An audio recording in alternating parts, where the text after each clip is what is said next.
Hi, I'm your host, Prateek Panda, and you're listening to Impulse, the influencer marketing podcast by Phyllo. Here, we talk to the best and brightest in influencer marketing to help answer all your questions, from finding the right influencers to making sure you have the best influencer marketing strategy. We also dive deep into the tools and data you need to ensure a winning influencer marketing campaign. So let's get started. Hello, everyone, and welcome to Impulse, the influencer marketing podcast. I'm your host, Prateek Panda, VP of Marketing at Phyllo.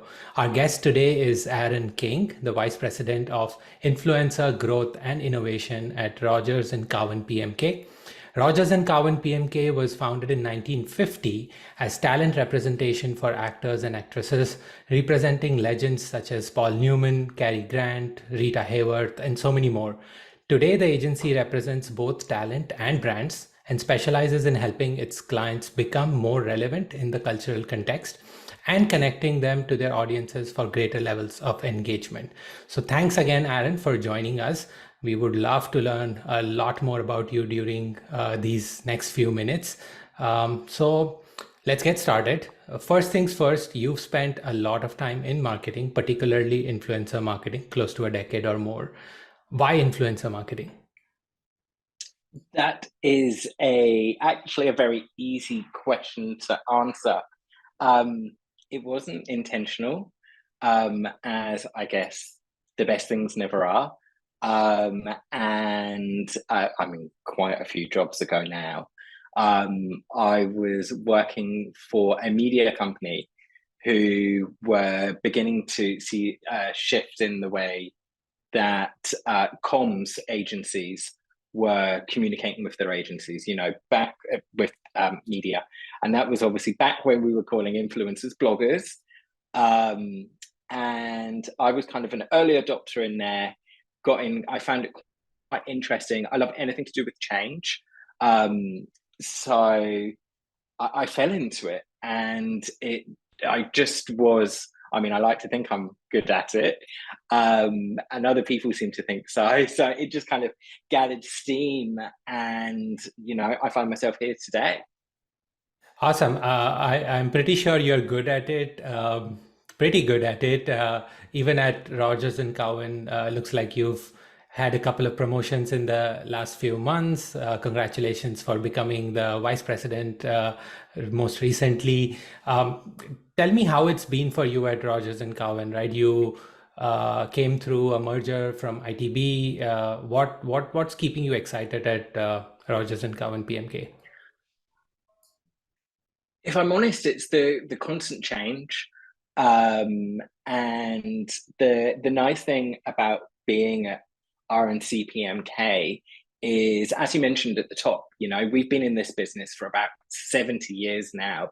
And that's the Rogers and Cowan piece. The PMK piece, because RNC PMK was a merger of two companies, they were around for 50 years pre-merger. So two real powerhouses coming together.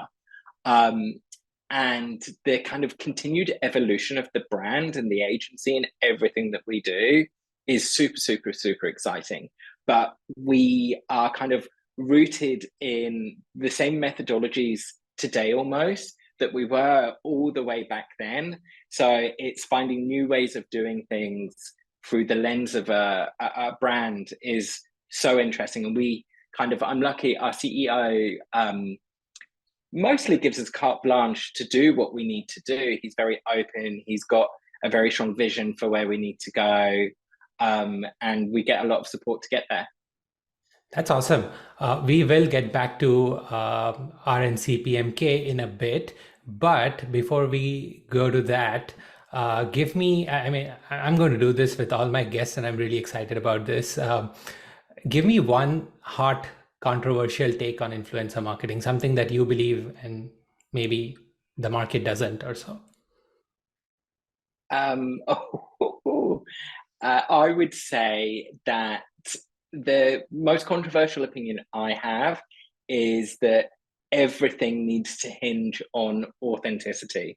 Now, when I say that, I kind of need to preface it slightly, and that is that not everything needs to hinge on, I think, what is most people's one-dimensional view of authenticity, which is that, I hear it time and time again from brands that an influencer already needs to be an advocate for the brand for it to be authentic.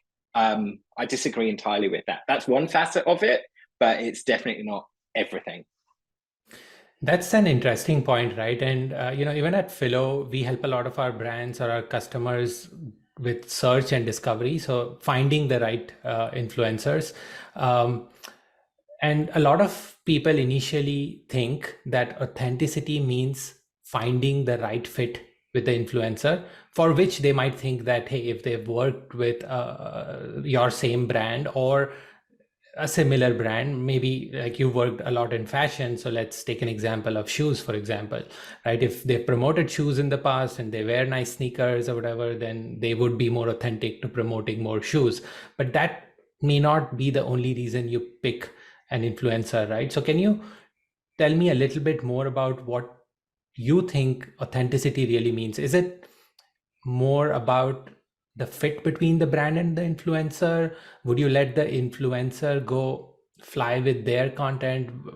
How does a brand understand what it takes to be authentic? Yeah, it's a very lofty question. I think the first place to start is that authenticity is multidimensional. There's many, many ways for things to be authentic. If we go to your example of shoes and footwear, the majority of people do wear shoes. So, by that very same logic, anyone would be authentic to do a footwear campaign. What I find really exciting and really interesting is when you begin to scratch away at the audience that you intend to reach.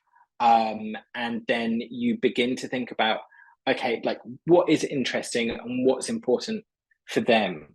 If I'm selling footwear, and I'm making this up now, maybe people in the footwear community or people who are very active sneakerheads are also very, very interested in creativity. So maybe we go down a route of hiring people who are super, super creative, not necessarily sneakerheads. And that's just one example of how something can still be authentic, because at the end of the day, a true artist or creative can take anything and seek inspiration in it. Or, completely flip it on its head. Someone could have a true need for a particular product or service that they didn't know beforehand, or maybe they have a very authentic connection to a product or service through someone they know, someone they care about, that perhaps they wouldn't necessarily use it themselves, but they can show people that actually this product works for, I don't know, my mum, my friend, my father. I think there's so many ways. We just have to be smart in the current world, because when we start thinking about authenticity in that one-dimensional lens, we start to see generic, homogenous content time and time again, especially in the fashion and beauty space, actually. Makes sense. So if we go a step further down that path, right? Okay, as a brand, now you've figured out what authenticity means for you. And by the way, that itself is a big, big achievement. If, as brands also, it takes a long time to really understand what it means for you.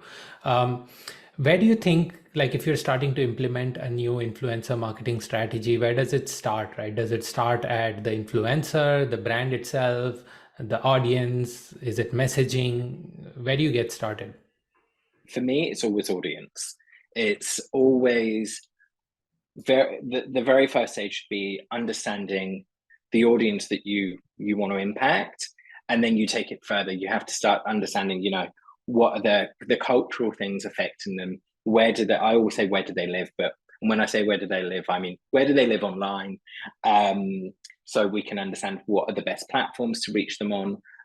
What I find really interesting about taking that audience first approach is that often it's going to throw you a curveball. There'll be things in there and insights in there that are completely unexpected. Ergo, recently I was doing a piece of research into the beauty space, looking at makeup artists. And the research very much said makeup artists Yes, they use Instagram as a source of inspiration, but they rely very heavily on WhatsApp, which I just found so interesting. So actually, the direction we would want to go is tackling makeup artists via WhatsApp and what can we do there, which is completely different from, you know, what you would think if you were just to write something down in 5 minutes. And then that's when we move into, okay, then how do we make this true for the brand? How do we layer everything we need to on top in order for it to make sense? Cool. So you've touched upon Instagram, you said WhatsApp, essentially all different channels where you could go find your audience, right? So Yeah. as a brand, so audience is one way to discover which channels would work for you. But do you think it matters to brands based on what they stand for? Would it make sense for them to pick a particular platform or not? Let's say, for example, TikTok is very popular amongst Gen Zers, and as a brand, do you want to be on TikTok if it really doesn't scream your brand, but you know that your audience is still there or could be there in the future?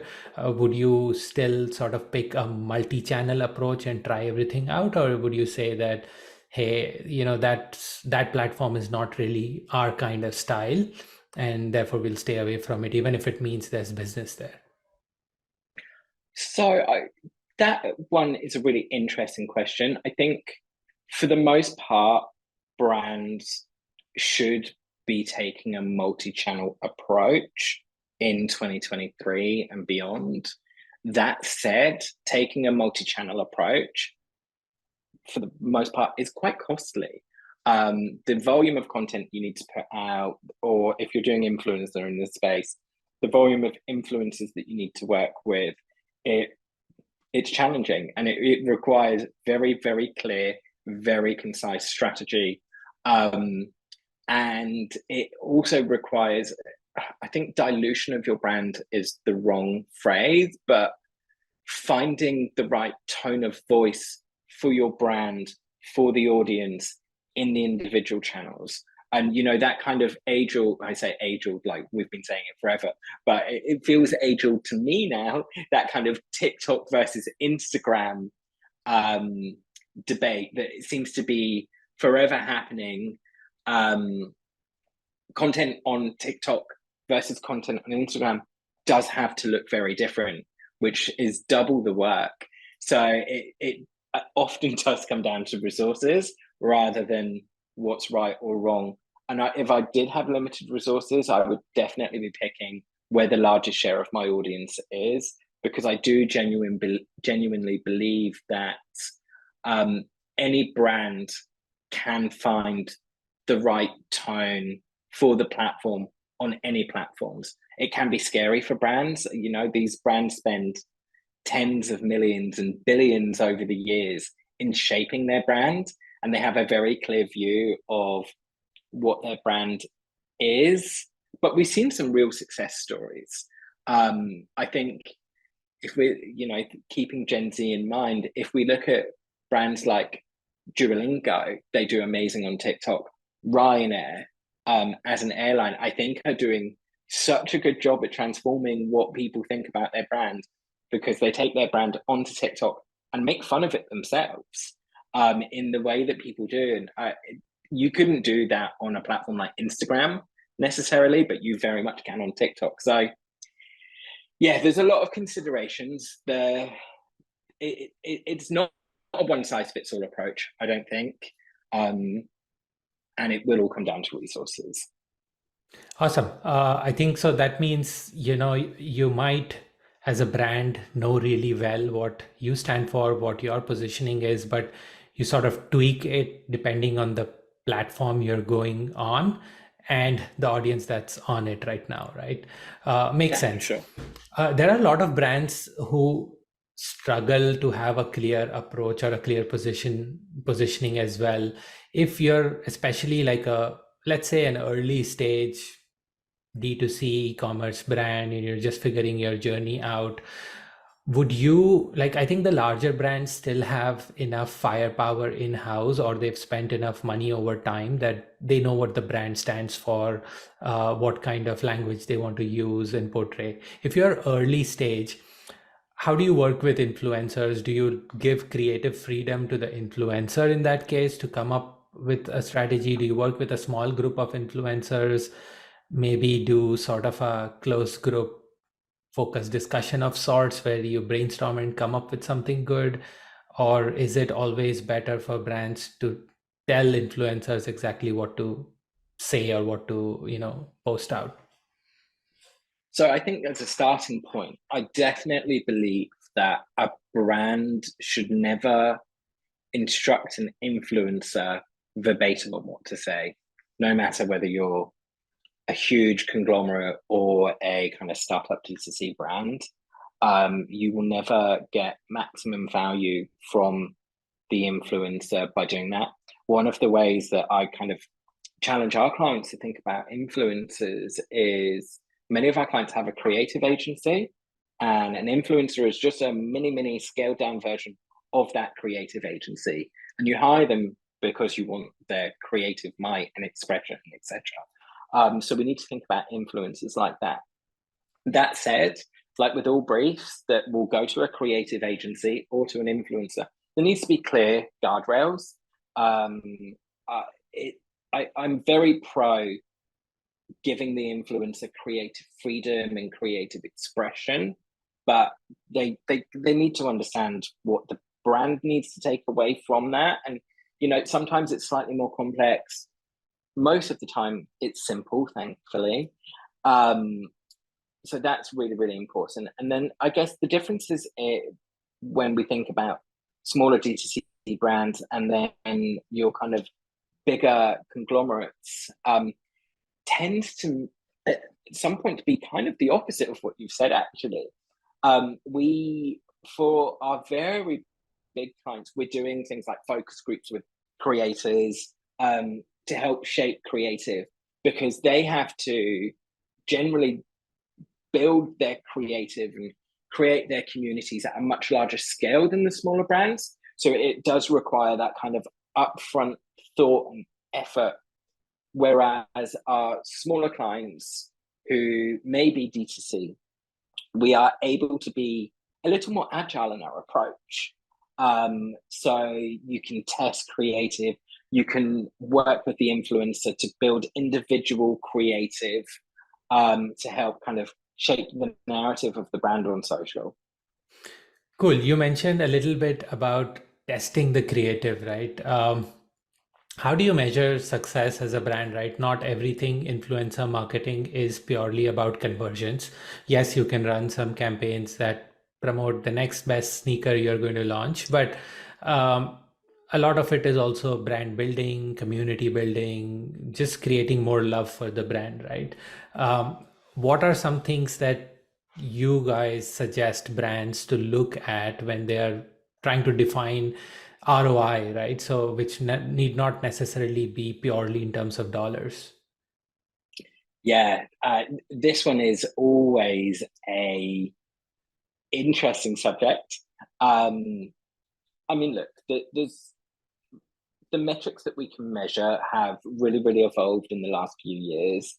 I remember back in the day, everyone would die on a sword for engagement. And look, engagement is still an interesting metric, don't get me wrong. It very much works, as you just mentioned, from a brand love perspective. Although I would kind of add that there aren't many studies out there at the moment that actually understand what is it that the audiences are loving. Is it they are liking the product? Are they liking the person? Or are they liking the creative? Which I find fascinating.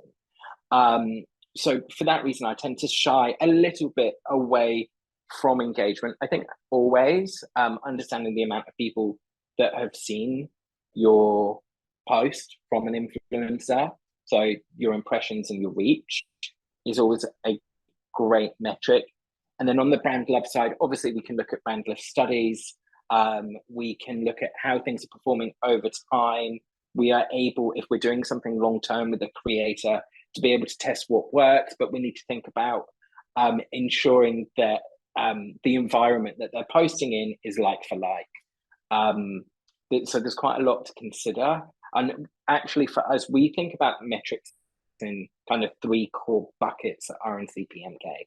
So we think about your kind of outputs, which is your harder metrics, so your impressions, your engagements, etc.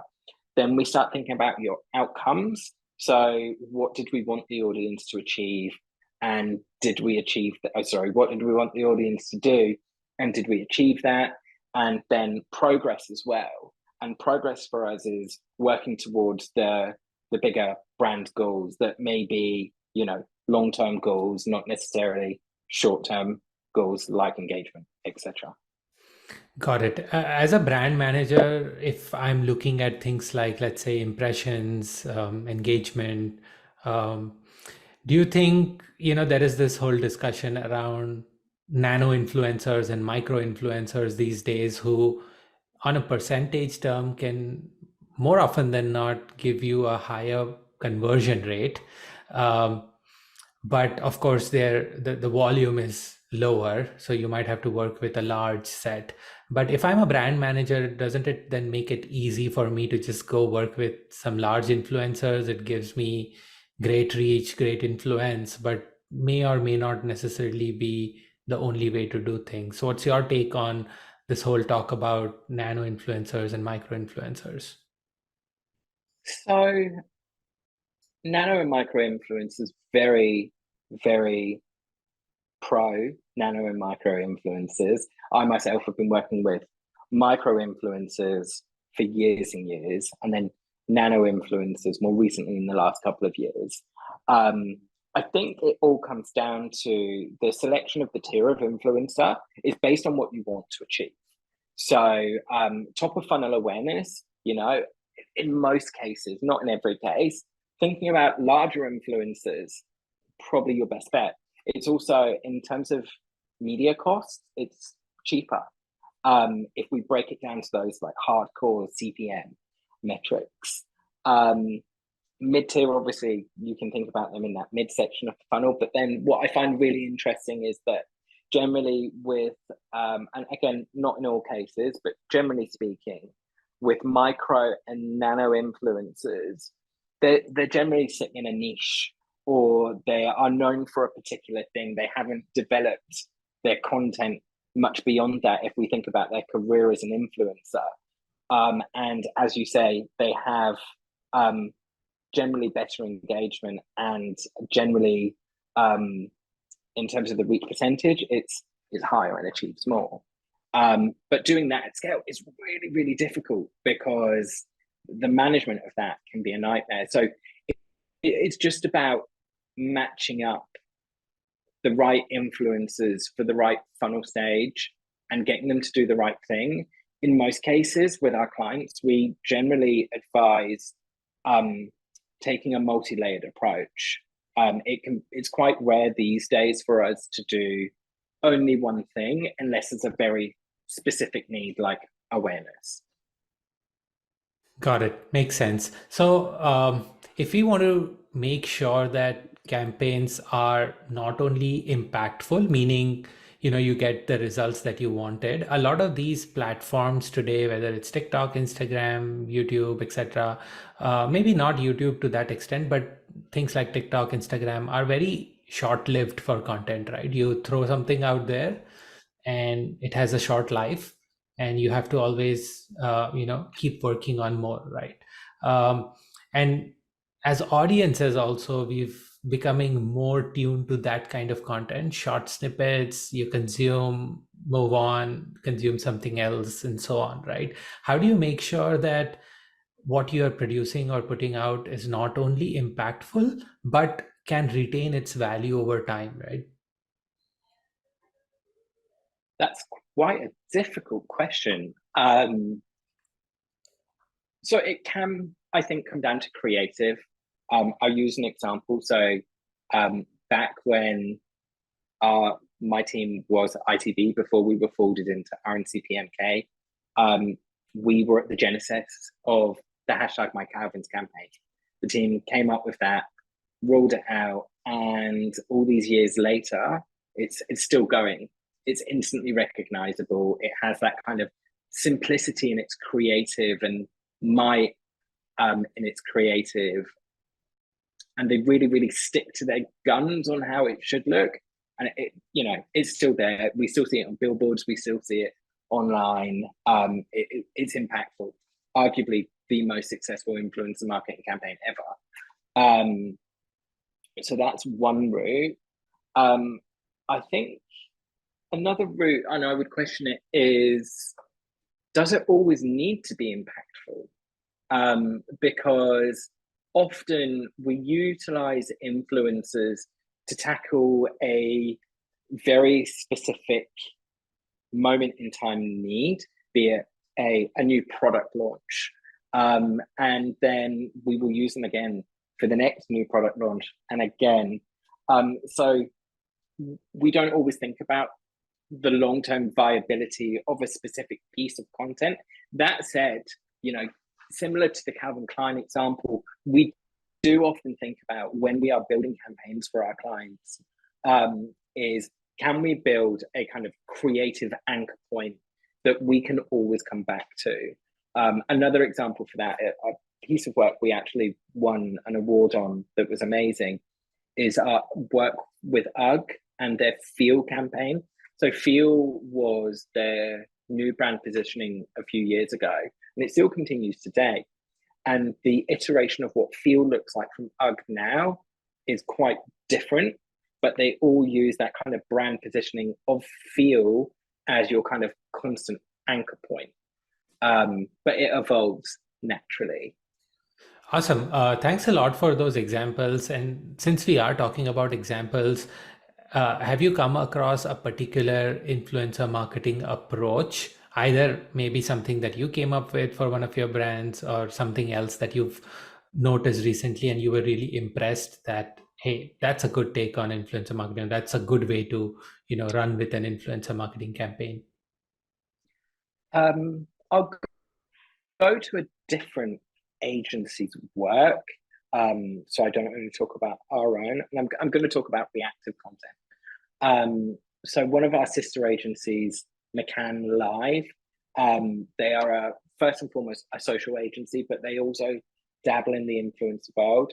And I don't know if it made it to the States. We have this really big brand here in the UK called Marks and Spencer's, and it sounds ridiculous if you don't live in the UK. They have a chocolate cake. It's like a birthday cake in the shape of a caterpillar. It's called Colin the Caterpillar. It's famous. It's like, Twinkies in America. And then McCann Live's client, who are Aldi, a rival supermarket chain who sits on a slightly different part of the spectrum, released a cake called Cuthbert. So naturally there was like a kind of media firestorm about it, and all of these people online everywhere were talking about it. Normally a brand would be like, oh my god, what the hell is happening, like this is the worst thing ever. No, like McCann did not do that.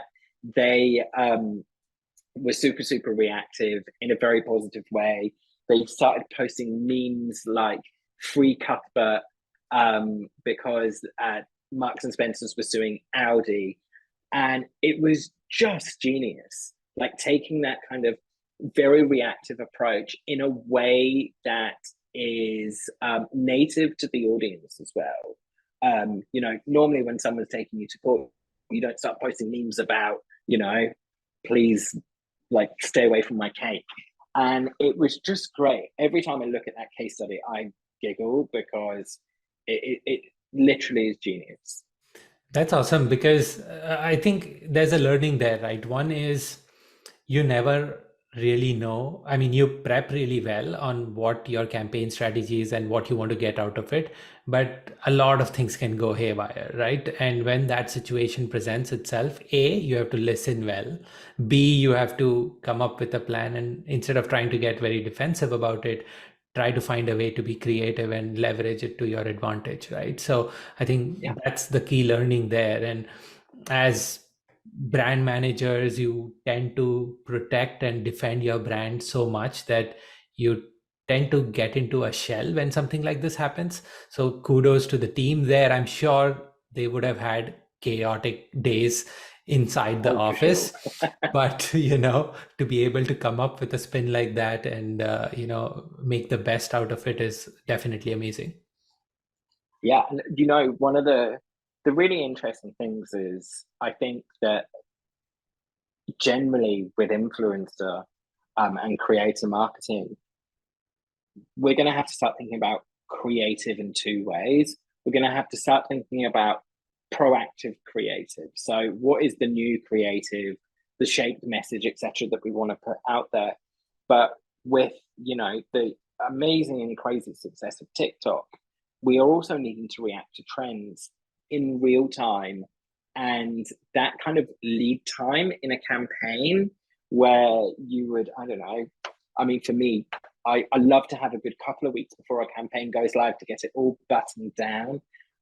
You can't do that when you've been reactive. A couple of weeks, the trend is over. So I think generally speaking, people are going to have to be a bit braver if we want to use a trend as a catalyst to put our content out there. And we see it's so interesting.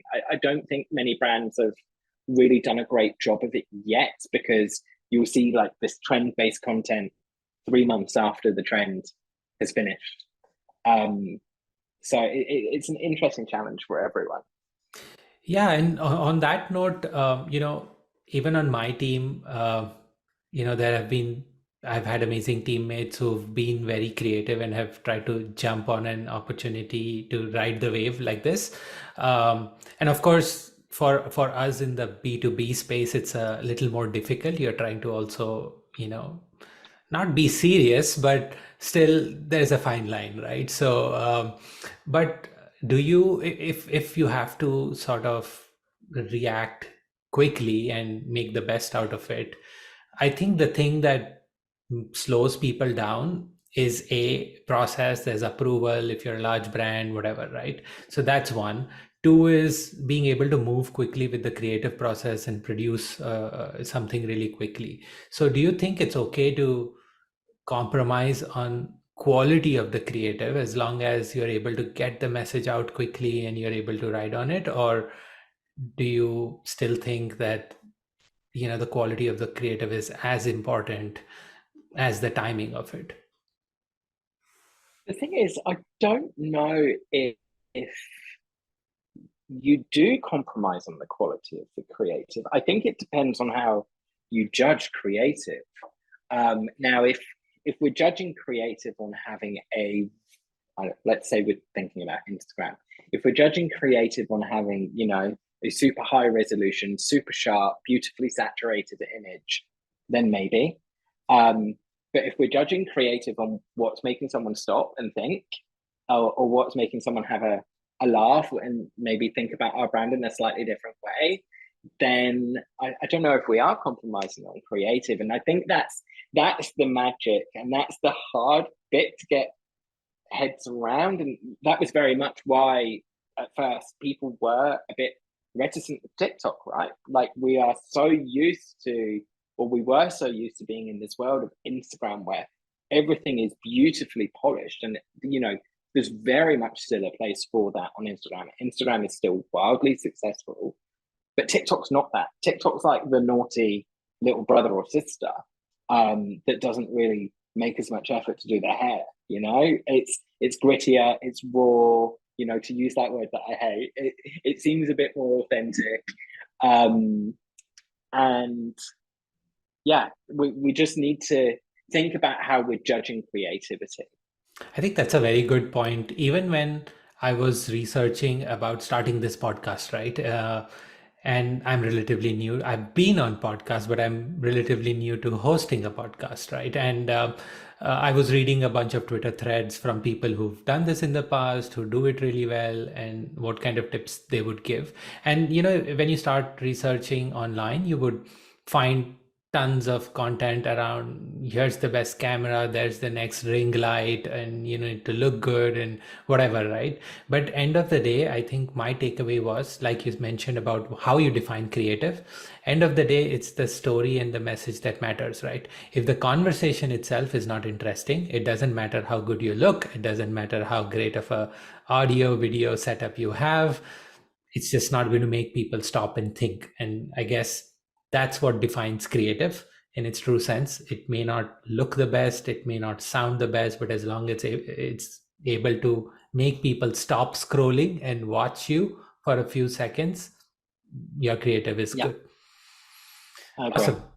What do you think is the next evolution for influencer marketing? We know it seems like we're still sort of in the early infant stages where we are still trying to navigate as brands as well as influencers as well.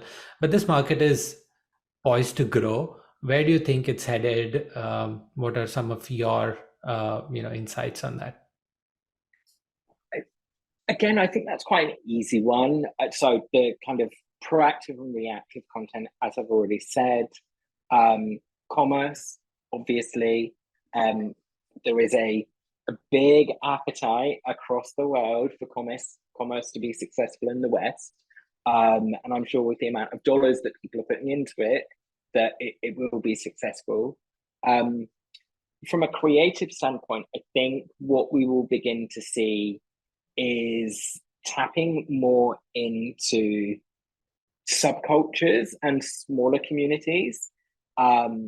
If we think about the communities of people in the same way that we think about micro and nano influencers, if we think about fashion, macro, but then when we start to think about the small intricacies in fashion, like millinery, it's probably not a subculture. I would say it's more of a culture, but it's the only one that came to mind there. We'll start to see more work around specific subcultures. And I think as a marketer, the industry trend, and you've already touched on it today, that we are already seeing and will continue to see evolve, is that for influencer or creator marketing, there'll be a much more defined role for it in the marketing mix. Brands doing it really, really well already have kind of nailed down that role for influencer marketing. And we'll start to see the brands that kind of group it with comms, or that group it with creative, or group it with media, start to realize that actually it's its own thing. That pulls on all of those things, but it's its own thing. I always say to people, they need to think about influencer marketing like we thought about programmatic a few years ago. Like everyone was like, right, we'll add it here, we'll add it there, we'll tie it onto this. And now look at where programmatic is today. And I'm very sure that is how influencer is going to be in the next couple of years. Yeah, that makes the two of us. I think I'm very bullish about this as well. And as a B2B marketer, I see that it's going to catch up on trends on the B2B side as well. It's just a little bit trickier, but I think it will catch up on the B2B side as well. Cool, Aaron. I think we've been having a great conversation, but before we close, I'd like to ask you a couple more things. One is, if you were to take out any one of your influencers to lunch, who would you like to go out to lunch with? Oh, that is a good question. Definitely someone who's doing something a bit differently. I don't want to give you a stock answer. Maybe one of the virtual influencers. Obviously, that isn't possible, but I'm just so intrigued with virtual influencers and the kind of the ethical and moral dilemmas and the quagmire you could find yourself getting into. I'd love to figure all of that out. That's interesting. That's very interesting. I would love to know how that goes out. Lunch with a virtual influencer. But I great. know. If you had to give one piece of advice to anybody starting out in influencer marketing, whether it's a marketer, a brand, doesn't matter, do you have some piece of advice to share with our listeners? Yeah, just test and learn. Um, I think there's a kind of misconception that influencer marketing is really, really expensive. It's not. You can start small and work your way up. If we look at L'Oreal is a group, probably one of the biggest spenders in influencer marketing. They definitely weren't at the very start, but it's proven itself. And I think just find your feet. Don't rush it. It takes time, and hire a good agency. Yeah, I think you need the right partners to grow all the time. Agency, technology, tools, processes. Yeah, Finding the right partner, especially when you're starting off, is yeah. definitely essential. Awesome. Aaron, I had a great time talking to you. Thanks a lot for joining Me us. Thanks too. for sharing all of the wisdom and tips and advice. Hopefully, we can catch up again someday. And meanwhile, wish you loads of luck and hope you continue to grow and shine as you've done so far. And let's all work together and grow the influencer marketing industry. Yeah, absolutely. Thanks for having me. Awesome. Thank you, Aaron. Thanks. Bye bye. Bye. Impulse, the influencer marketing podcast, is brought to you by Phyllo. Phyllo is the easiest way to get access to authenticated creator data from hundreds of different platforms.